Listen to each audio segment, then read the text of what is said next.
Hello বন্ধুরা, সবাই কেমন আছে? আশা করি ভালো আছো। আমরাও আজকে ভালো আছি, কিন্তু প্রবলেম হয়ে গেছে আজকে আমার। আচ্ছা চলো, গল্পটা রান্না করতে হতে গল্পটা তোমাদের সাথে শেয়ার করি। আজকে মামামকে নিয়ে আসার পরে ভিডিওটা লেট মানে আপলোড হবে। আনার পরে আমার তো গ্যাস শেষ, আমি ইন্ডাকশনে রান্না করছি মামামের জন্য। একদিকে ইঁচড় মানে সিদ্ধ করে রেখে দিই, ইঁচড়টাকে আমি ফেলে দিলাম। আর একদিকে আমি রান্না করব ডাল, মুসুরির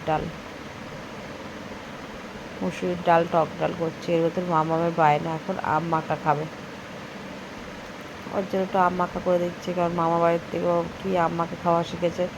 বাড়ি এসে বায়না করছিল আম মাখা খাওয়ার সাথে তার ভাত। এদিকে আমি মানে ভাতটা ফুটে গেছে, আবার নামিয়ে আমি রেখে দিয়েছি। তো ডালটা সেদ্ধ হয়ে যাওয়ার পর ভাতটাকে আবার দিলাম। দেওয়ার পর এদিকে আমি রান্না করবো হিঁচড় রান্নার জন্য মশলা করে গরম মশলা করে দিয়ে দিচ্ছি।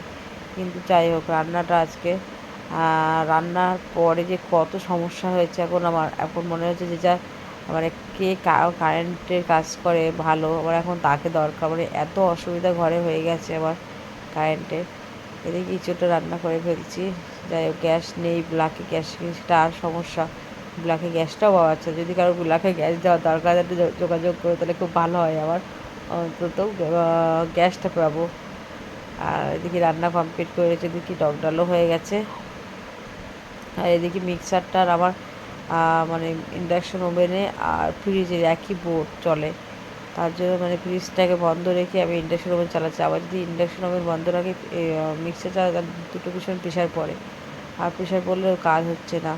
আজকে ওই অল্পটাই বলতে যে কী সমস্যা, মানে কী তাড়াতাড়ি করে আমি রান্না করেছি, করার পরে তারপর খারাপ হয়ে গেছে। এখন মামাকে খাওয়ানো হচ্ছে। ওকে, গুড নাইট, সবাই ভালো।